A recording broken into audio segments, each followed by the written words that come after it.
Hello, welcome to Paint by Blunders. Today we are looking at the Dominator Engine from the new Chaos Dwarfs range, aka the Helsmiths of Hashut.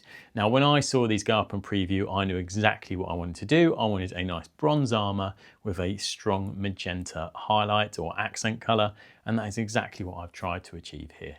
Now I do have a load of tutorials planned for the Chaos Dwarfs and different schemes, but if there's anything you'd like to see, do comment below and I will try and get around to it and add it to the schemes that I've got already lined up. Now, enough of me waffling, let's get to the video. So we have primed our miniature in black. I used Green Stuff World's black primer that they kindly sent me to try out, and it is fantastic. Now I'm using Incubi Darkness as my base tone for all of the armour. Now you can brush this on. I'm going to airbrush it just for a bit of speed, but you know, you really don't have to use an airbrush for any of this. For those of you who airbrush or want to know my settings, I always spray at 25 psi and I go 50-50 with Army Painter's airbrush medium.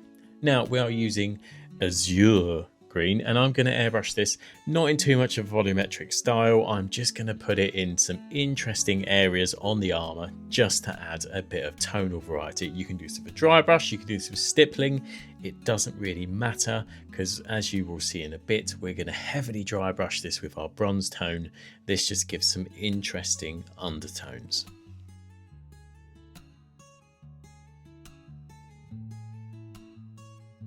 Now once this is done, I'm going to be coming in with a dry brush. I'm using Rosemary & Co.'s dry brushes. These are fantastic.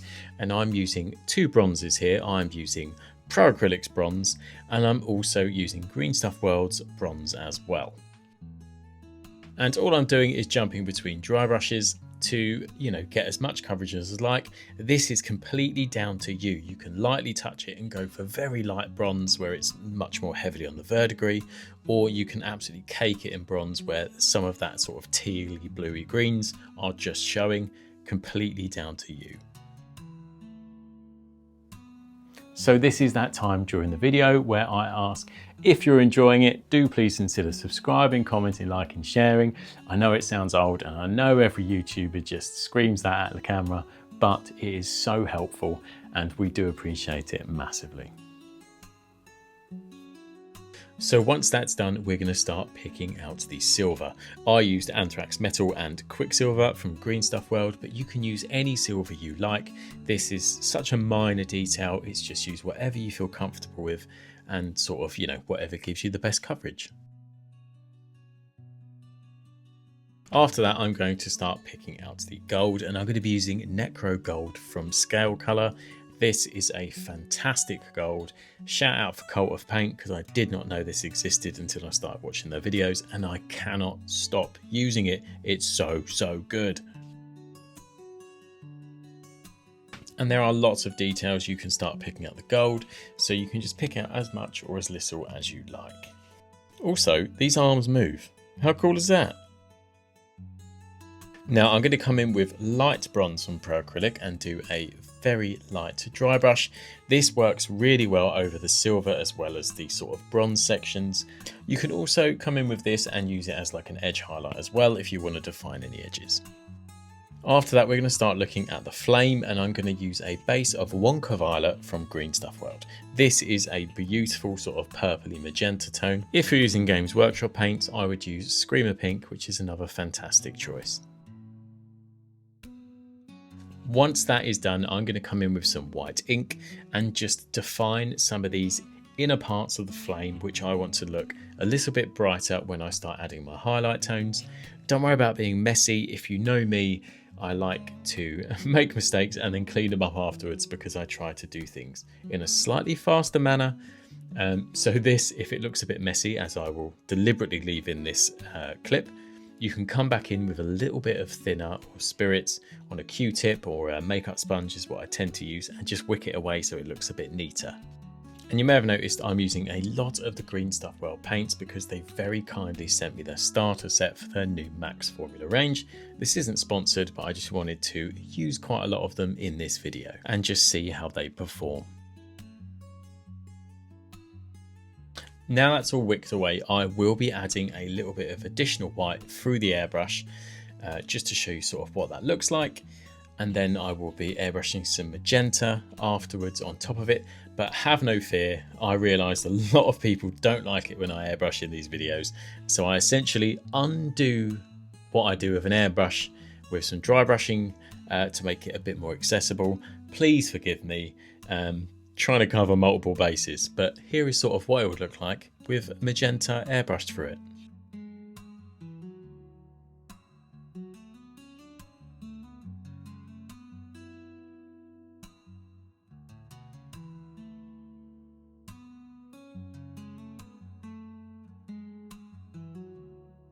So one question I wanted to ask you guys was airbrushes. Do you like it when people use them? Are you against it, or do you not really care? My view is that I try to use them as much as possible as a basing tool and not much past that, just to save myself a bit of time. But yeah, what do you think? Comment below. So I dusted back over the miniature with the white ink, essentially used it as a dry brush to try and just sort of illustrate how it would look if I did it with dry brushing instead. I've now came in with Lollipop Magenta from Green Stuff World. Now this paint is absolutely incredible. It is exactly what you think. It is a super bright magenta, like a hot pink, and it is glorious. And I'm just dry brushing that over the top. And when I'm dry brushing this, I know the video is slightly sped up, but I'm trying to do it in like small circles as well as picking up the raised edges just to try and give it a bit of like OSL. Now I'm coming back in again with that Wonka Violet, and I'm just dry brushing the top of the smoke. I'm then adding a tiny bit of black to it and then just going straight black to try and just, you know, make it look a bit like the darkest point of smoke.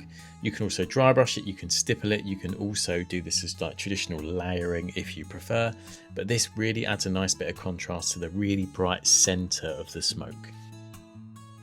And once that was done, I wanted to come back in with a little bit of that lovely, lovely Lollipop Magenta and just do some nice little edge highlights and also some stippling as well. I don't want all the edges to be perfectly sharp because I don't think it lends itself to the sort of movement of the flame and the smoke. And I'm just, yeah, picking out some interesting highest points. Just as an additional highlight, which you don't have to do, I mixed in a tiny amount of white with that Lollipop Magenta to just really pick out some of the highest points and add sort of that really intense highlight. Now I hope this is all making sense. I've tried to make this pretty simple and pretty striking on the tabletop. I will go through a few additional steps at the end if you wanted to really push it further, like you wanted a bit more of a display piece, but this is sort of what I call better than tabletop but not quite display, somewhere in the middle. So I would say this is pretty much done, but there's a few extra steps that we're going to make to really elevate it. The first is we are going to add Reikland flesh tone. You can use any sort of sepia flesh tone if you prefer over the gold, but I have got this thing where I think Reikland flesh tone or Reikland flesh tone is perfect over gold. I just love what it does. And one of the things I'm doing is I'm dragging it down to let it pool in areas that I want to add a little bit more of that orangey tone to. I'm not worried too much about it pooling because it's such a small detail and I almost want it to look aged and a little bit dirty.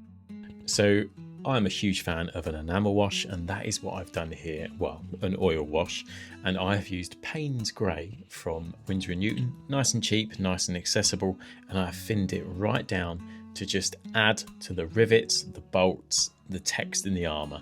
Now, if you're not into oil painting, I got you, because Pro Acrylic do Payne's Grey as a normal acrylic wash that you could knock down about 50% with some contrast medium and get a very similar result. If you want to go down the Games Workshop route, I would use Space Wolves Grey. Again, I would use a bit of contrast medium to knock it back, potentially 50%. Worst case, if it's too thin, you just do a second coat. Much better to err on the side of caution. And it's at this stage that I always look at small details and think, what can I do to just add a little bit of something? So I pulled out the Quicksilver from Green Stuff World and I added a few scratches to the mace. Nothing too fancy, just to define its shape a bit more, you know, just to give it a bit more life. And I completely forgot about the handle of the mace, so I'm just going to be using a Black Legion contrast paint, one and done. So I'm pretty happy with how this model's turned out. I'm going to use Sandy Desert from AK Interactive and then apply a sepia wash from Green Stuff World. And this is where we are at. Then I'm just going to apply lots of pigment powder and I'm going to be using, I believe it's like a light rust from Green Stuff World. I'm a huge fan of pigment powders. I like how matte they go.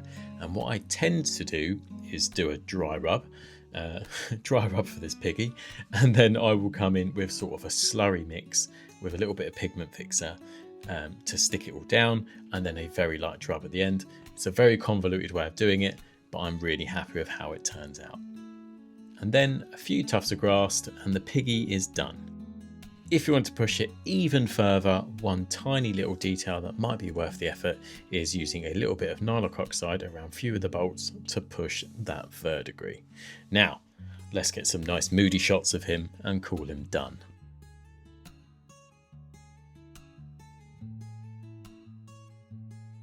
So thank you so much for checking out this video on the Dominator Engine. And as I say, I've got a load more tutorials for the Chaos Dwarfs planned. Is there anything you want to see? Let me know in the comments below and I'll try and get around to it. And thank you so much for checking out this Paint by Blunders tutorial. Thanks, and I'll see you on the next one.